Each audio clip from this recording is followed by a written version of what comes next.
Bonjour, bienvenue pour cette capsule avec mon invitée Mélissa. Si vous n'avez pas vu la dernière vidéo qui a été filmée, on va mettre le lien en commentaire. Aujourd'hui, elle est venue nous parler de l'influence des mandalas sur la sphère du développement chez les enfants. Effectivement. Puis pour que ça soit plus simple, je vais y aller vraiment sphère par sphère. Ça va être plus facile à suivre. Je vais commencer par la sphère motrice. Dans le fond, ça englobe et la motricité fine et la motricité globale. Motricité globale, on parle vraiment de, apprendre à bouger son corps, comme exemple quand les enfants apprennent à marcher, à se lever debout, à s'asseoir tout seul. Ça, c'est vraiment dans la motricité globale. Ça va être travaillé avec les mandalas, juste dans le sens que l'enfant doit être capable de rester assis pendant qu'il va colorier son mandala, être capable aussi de faire les mouvements avec sa feuille, exemple pour le tourner, vu que c'est circulaire. Souvent, là, moi, j'ai tendance, quand j'en colore, à tourner ma feuille sur la table au lieu de moi faire le tour de ma feuille. Hein, ça va être, c'est moins compliqué. Du côté de la motricité fine, vraiment, ça va venir pratiquer surtout la prise du crayon, comment bien tenir son crayon. Tu sais, souvent, les enfants commencent, ils tiennent leur crayon comme ça, ou tu sais, ils vont vraiment avoir une poignée sur le crayon. Puis, on sait que vraiment, la façon de tenir son crayon, c'est plus ergonomique et optimal de cette façon-là. Fait que ça va venir vraiment les pratiquer à comment bien tenir son crayon, leur mouvement aussi. Dans le coloriage, ça vient bouger le poignet, ça vient pratiquer beaucoup la sphère motrice. La deuxième sphère que les mandalas viennent influencer, c'est la sphère langagière. Là, j'en ai déjà, je crois qu'ils vont se poser des questions. Les mandalas qui influencent le langage, oui, je vous le dis, ça influence beaucoup la sphère langagière. En tant que parent, si on prend le moment de s'asseoir avec les enfants pour faire les mandalas, on peut vraiment nommer chaque outil, chaque texture, chaque couleur qu'on va utiliser. On peut leur parler tout au long du processus. Ah, tu tiens ton crayon dans ta main droite, par exemple. Le développement du langage chez les enfants, c'est vraiment par l'écoute que ça se passe, surtout en bas âge. Plus on répète un mot, plus l'enfant entend le mot, plus facilement il va être capable de le répéter puis de le prononcer par la suite.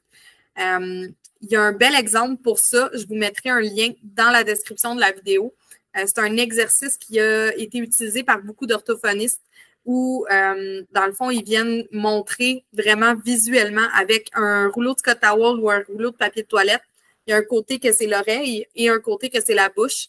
Puis c'est le même principe qu'on va ajouter des pompons à chaque fois.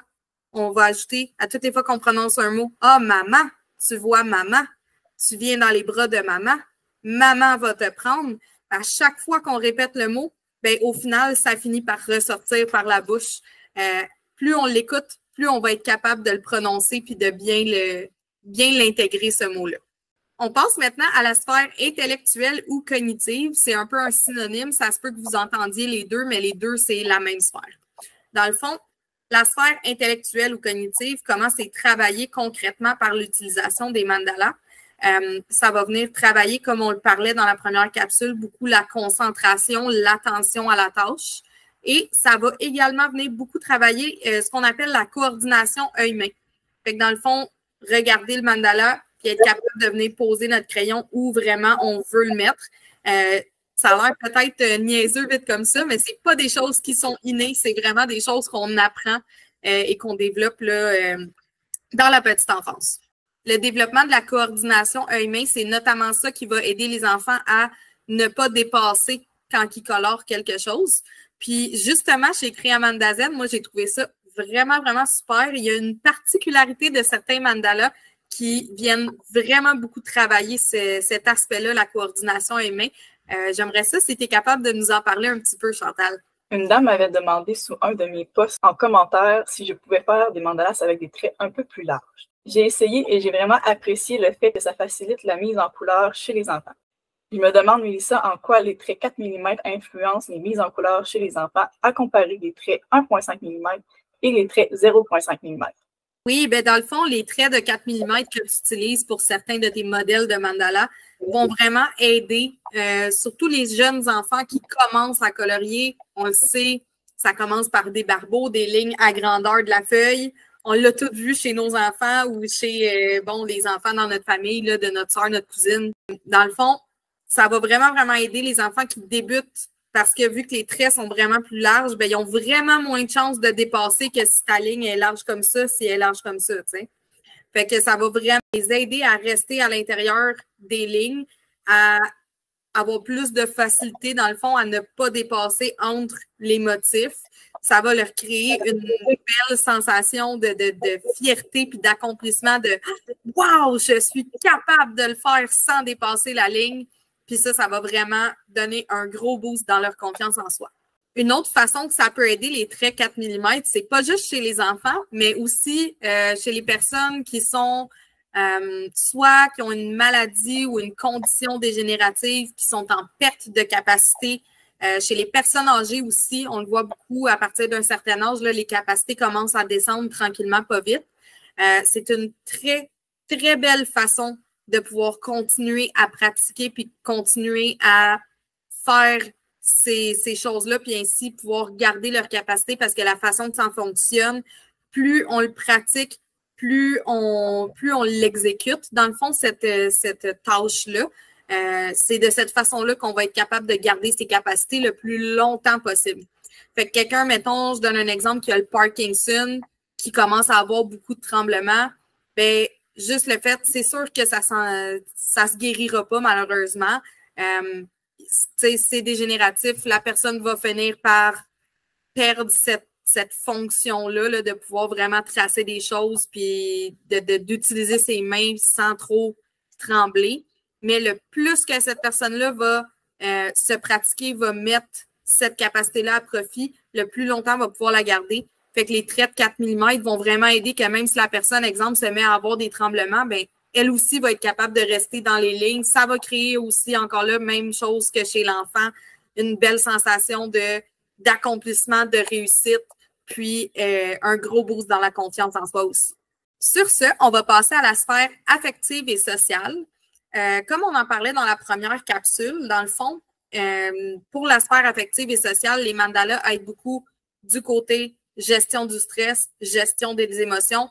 Je ne le répéterai pas vu qu'on en a parlé en long et en large dans la première capsule, fait que je vais vous laisser aller voir la première capsule pour ceux qui ne l'ont pas vue encore.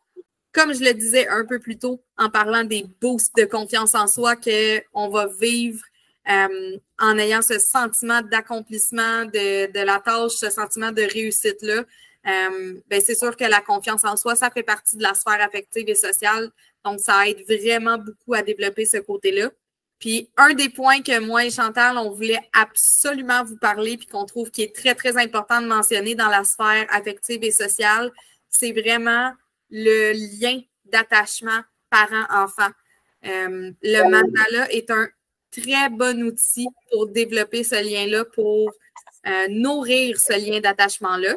En tant que parent, lorsqu'on s'assoit avec notre enfant, qu'on s'intéresse à ce qu'il fait, on peut utiliser le mandala pour le faire, qu'on s'intéresse aux couleurs qu'il utilise, aux motifs qu'il fait, qu'on s'intéresse à « Ah, pourquoi tu as choisi celui-là? Ah, c'est parce qu'il ressemble à une fleur. Ah, c'est parce que tu aimes les fleurs. » Le plus on va prendre ce temps-là juste pour s'asseoir avec son enfant puis faire l'activité avec lui, ça lui démontre qu'on s'intéresse à ce qu'il fait, on s'intéresse à pourquoi il fait les choses de cette façon-là, qu'on a envie de passer du temps avec lui, puis ça va vraiment venir renforcer le lien d'attachement. Ça peut avoir l'air vraiment, vraiment de rien pour nous de juste s'asseoir à table avec son enfant pendant qu'il fait un dessin, mais pour eux, je vous le garantis, ça fait une grande différence, ça crée des beaux souvenirs, puis ça crée vraiment un renforcement de ce lien-là d'attachement avec nous.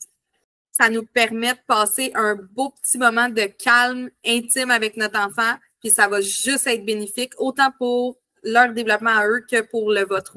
Dernièrement, les mandalas vont vraiment beaucoup aider à développer la sphère créative. Simplement, lorsqu'on laisse l'enfant choisir les couleurs, choisir les parties qu'il veut colorier en premier, s'il veut le colorier de l'intérieur vers l'extérieur ou de l'extérieur vers l'intérieur ou une partie là, une en bas, peu importe, ça aide vraiment à développer leur créativité puis leur imagination par le fait même.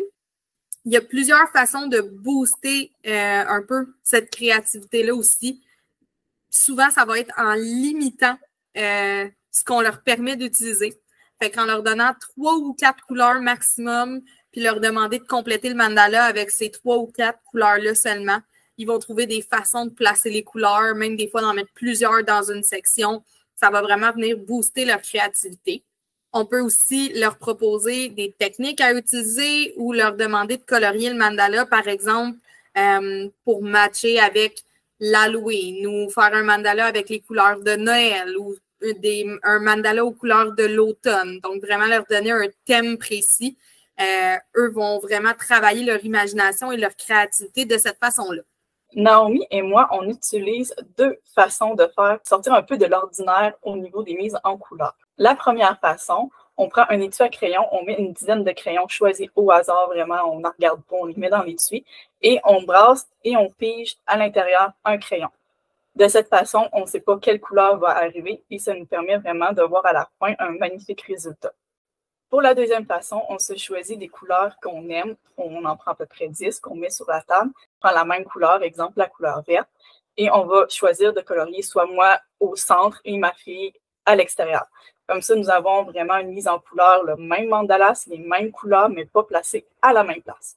En le faisant de cette façon-là, Chantal, c'est vraiment excellent parce que ça permet aussi de montrer aux enfants, toi, ta fille particulièrement, mais ça permet de montrer à l'enfant la multitude de possibilités qu'on peut créer avec le même matériel, une seule et même chose, etc. Il y a vraiment plein de façons de booster notre créativité avec les mandalas, que ce soit dans les matériels à utiliser, la façon de les utiliser. Ça tombe bien parce que c'est justement le sujet de notre 3e capsule. Effectivement, Mélissa, dans la prochaine capsule, nous allons voir les façons et les outils que nous pouvons utiliser pour réimaginer le mandala. Je vous dis à bientôt pour la prochaine capsule. Merci.